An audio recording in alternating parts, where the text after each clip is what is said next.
ہر علم والے کے اوپر ایک علم والا ہوتا ہے۔ یہی بات کہ حضرت موسیٰ علیہ السلام کی محفل میں بیٹھے ہوئے ایک صحابی نے، ایک بنی اسرائیلی نے، آپ کے ایک امتی نے سوال کیا کہ اے اللہ کے پیغمبر،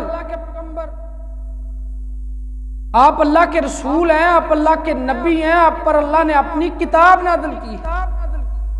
آپ اللہ کے بڑے افضل اور اللہ کی برگزیدہ ہستی ہیں، آپ سے بڑھ کے کوئی علم والا ہوگا؟ حضرت موسیٰ علیہ السلام نے کہہ دیا کہ مجھ سے زیادہ علم والا اس وقت روئے زمین پر نہیں ہے۔ حضرت موسیٰ علیہ السلام نے اس بنا پہ کہا کہ میں اللہ کا رسول ہوں، لیکن اللہ رب العزت کو یہ بات پسند نہ آئی۔ اللہ رب العزت فرماتے ہیں میرے پیغمبر موسیٰ، تم سب سے زیادہ علم والے نہیں، تم سے زیادہ بھی علم والے ہیں۔ حضرت موسیٰ علیہ السلام کے دل کے اندر شوق پیدا ہوا کہ اے اللہ، میں تیرا رسول ہوں، تیرا پیغمبر ہوں، تجھ سے کلام کیا ہے، مجھ سے زیادہ علم والا کون ہے؟ میں اس سے ملنا چاہتا ہوں، مجھ سے زیادہ بھی جو علم والا ہو۔ اللہ رب العزت سے جب اصرار کیا تو اللہ نے کہا جاؤ سمندر کے کنارے فلاں فلاں جگہ پہ وہ تمہیں شخص ملے گا کہ جہاں تمہارے زنبیل سے نکل کر مچھلی گم پائے گی، وہاں اس آدمی کو تم دیکھو گے۔ حضرت موسیٰ علیہ السلام نے اپنے ایک جانشین کو، جن کا نام یوشع بن نون ہے، جو بعد میں اللہ کے نبی بنتے ہیں، ان کو ساتھ لیا اور سفر کرنا شروع کر دیا۔ سمندر کے کنارے کنارے جب لمبا سفر کر کے تھک جاتے ہیں، چٹان کے ساتھ ٹیک لگا کے حضرت موسیٰ علیہ السلام آرام کی غرض سے بیٹھتے ہیں تو آنکھ لگ جاتی ہے، اور حضرت یوشع بن نون کی بھی آنکھ لگ جاتی ہے۔ حضرت موسیٰ علیہ السلام سے پہلے یوشع بن نون اٹھ جاتے ہیں۔ اپنے نیند سے بیدار ہونے کے بعد حضرت یوشع بن نون دیکھتے ہیں کہ ان کے زنبیل سے، ان کے تھیلے سے مچھلی جو کہ مردہ حالت میں ہے، مر چکی ہے، اس مچھلی نے زنبیل سے چھلانگ لگائی اور سمندر کے اندر کود گئی۔ اور یوشع بن نون دیکھتے ہیں کہ جیسے جیسے مچھلی سمندر کی گہرائیوں میں جا رہی ہے، اس کے پیچھے کی لکیر بنتی جا رہی ہے، جیسے برف جمتی ہو اس طرح پانی کی ایک برف کی لہر بن جاتی ہے کہ پتہ چلتا ہے کہ مچھلی یہاں سے نیچے گئی۔ اصل وہی تو جگہ تھی جہاں اس بندے نے ملنا تھا، جن کا نام حضرت خضر علیہ السلام، وہ اللہ کے نبی ہیں یا اللہ کے ولی ہیں، اس میں کوئی دلیل نہیں کہ وہ اللہ کے نبی تھے یا اللہ کے کوئی خاص ولی تھے، اللہ رب العزت کے برگزیدہ بندے تھے۔ حضرت موسیٰ علیہ السلام اٹھتے ہیں کہ یوشع بن نون کے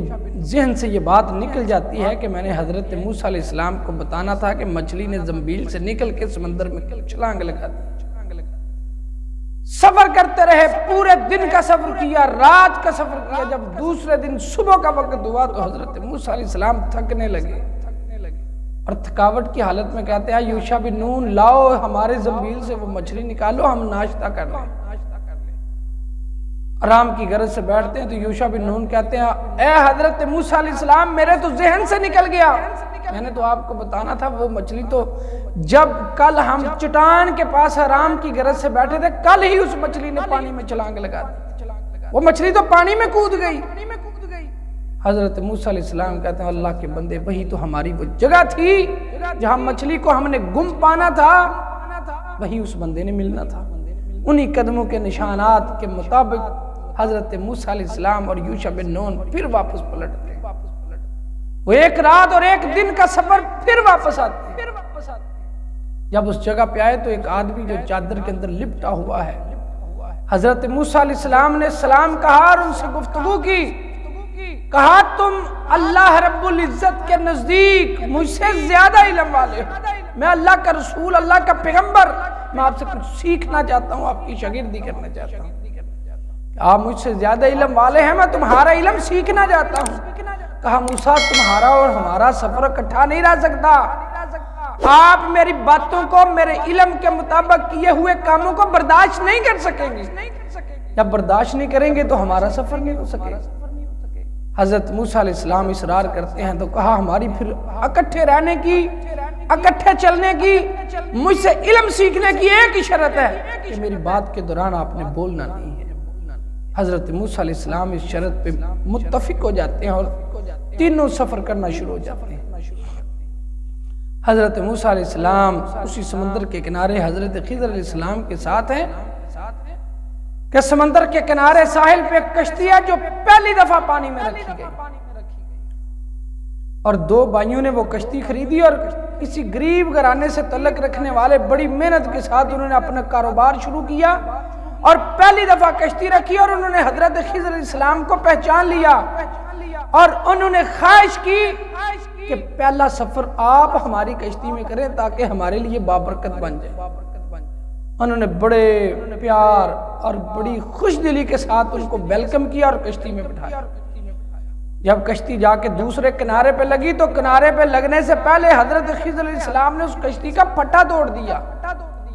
حضرت موسیٰ علیہ السلام اللہ کے بڑے دلیر پیغمبر تھے، اللہ کا ہر پیغمبر دلیر ہوتا ہے، لیکن حضرت موسیٰ علیہ السلام اتنے غصے والے تھے کہ آدمی کو مکہ مارا تو اس کی جان نکل جاتی ہے۔ فرشتہ روح قبض کرنے کے لیے آیا، اس کے منہ پہ تھپڑ مارا کہ اس کی آنکھ نکل گئی، اتنے غصے والے حضرت موسیٰ علیہ السلام۔ اللہ اکبر، حضرت موسیٰ علیہ السلام پھٹ پڑے غصے میں، برداشت نہ کر سکے، صبر کا پیمانہ لبریز ہوا۔ کہا اللہ کے بندے جنہوں نے ہماری عزت کی، ہمیں بابرکت سمجھا اور ہمیں کشتی میں مفت بٹھایا، ہم سے کوئی معاوضہ بھی نہیں لیا، اور آپ نے انہی کی نئی کشتی کا پھٹا توڑ دیا۔ اللہ اکبر۔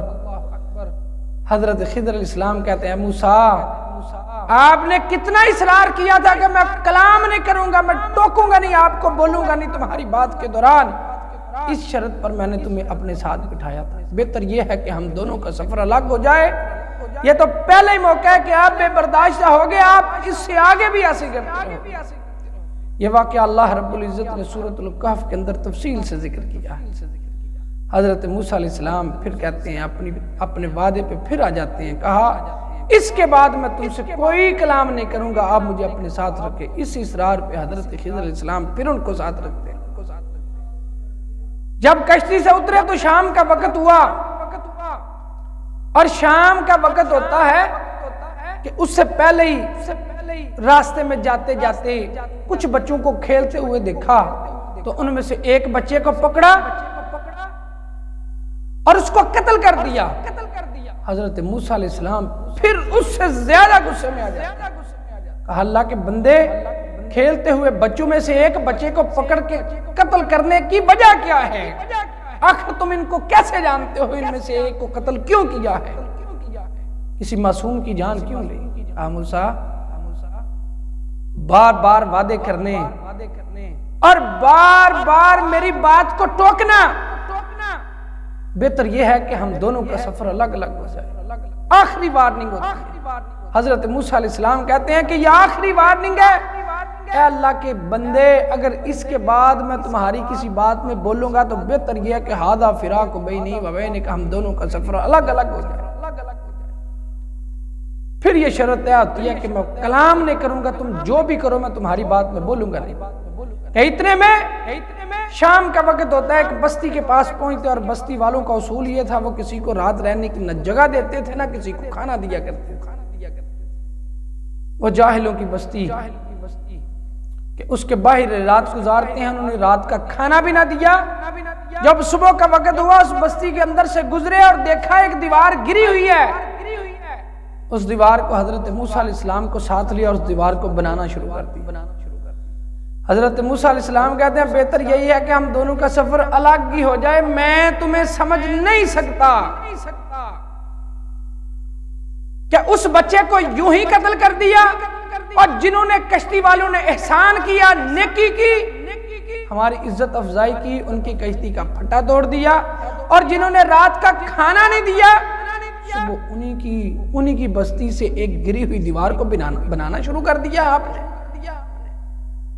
میرا اور سفر، تمہارا سفر واقعی اکٹھا نہیں ہو سکتا، ہم دونوں کے راستے جدا جدا، میں تمہارے ساتھ سفر نہیں کر سکوں گا۔ اللہ اکبر۔ حضرت خضر علیہ السلام فرماتے ہیں آؤ میں تمہیں بتاؤں کہ جو 3 کام میں نے کیے وہ 3 کاموں کی وجہ کیا تھی، وہ کام میں نے کیوں کیے، آؤ میں تمہیں وہ وجہ بھی بتا دیتا ہوں۔ اللہ اکبر۔ کہا جو سب سے پہلے جو کشتی کا پھٹا میں نے توڑا، اس کو توڑنے کی وجہ یہ تھی کہ وہ نئی کشتی سمندر میں رکھی گئی اور جس علاقے کی طرف وہ کشتی جا رہی تھی وہاں کے سردار، وہاں کا جو فوجی جرنیل تھا، اس کا اصول یہ تھا جو نئی کشتی، جو نیا جہاز اس علاقے میں جاتا اس کو اپنی تحویل اور قبضے میں لے لیتا۔ میں نے سوچا کہ ان کی کشتی کا ایک پھٹا توڑ دیا جائے، یہ عیب دار بن جائے اور اس علاقے میں جائے اور ان کا سردار اس کے اوپر اپنی نظروں کو نہ جمائے اور ان کی کشتی کو، ان کے جہاز کو، ان کے کاروبار کو اپنی تحویل میں، اپنے قبضے میں نہ لے۔ حضرت موسیٰ علیہ السلام کہتے ہیں آپ نے تو بہتر کیا۔ کہا اس بچے کو جو میں نے قتل کیا، وہ بچہ اس نے بڑے ہو کے اپنے ماں باپ کا، اپنے والدین کا، اس نے بڑا گستاخ اور تاریخی نافرمان بننا تھا، بڑے بڑے نافرمانوں میں سے ایک اس نے نافرمان بننا تھا، اور میں نے بہتر سمجھا کہ اس کو قتل کر دیا جائے۔ اس کا مطلب یہ نہیں کہ آپ کسی بھی نافرمان کو پکڑ کے قتل کر سکتے ہیں، یہ پہلی امتوں کی باتیں ہیں اور یہ اللہ رب العزت نے اپنے نبی علیہ السلام کو سکھانے کے لیے کہ تم سے زیادہ بھی علم والے ہیں، اللہ رب العزت کی طرف سے یہ ہوا۔ اللہ اکبر۔ اور تیسرے نمبر پہ جو میں نے وہ دیوار بنائی، اس دیوار کو بنانے کی وجہ یہ تھی کہ وہ کشتی والے بڑے جاہل اور ظالم لوگ تھے، اور ان میں وہ ایک گری ہوئی دیوار ان 2 یتیم بچوں کی دیوار تھی کہ جن کا باپ فوت ہو چکا تھا، اور اس نیک، وہ اللہ کا ایک نیک بندہ تھا اور اس نے زندگی کی جمع پونجی، اپنا خزانہ، اپنے مال و دولت اس دیوار کے نیچے دبا ہوا تھا کہ جب میرے بچے بڑے ہوں گے تو ان نشانیوں کے مطابق اس زمین سے، اس دیوار کے نیچے سے اس کو نکالیں گے اور خزانے کو اپنے کاروبار میں لائیں گے، اور یوں ہی دیوار گری رہتی، بارش ہوتی، وہ دیوار ننگی ہو جاتی اور وہاں سے لوگ خزانہ اٹھا لیتے۔ میں نے بہتر سمجھا کہ ان کی گری ہوئی دیوار کو دوبارہ بنا دیا جائے، اور اس کے بعد ہم دونوں کا سفر اکٹھے نہیں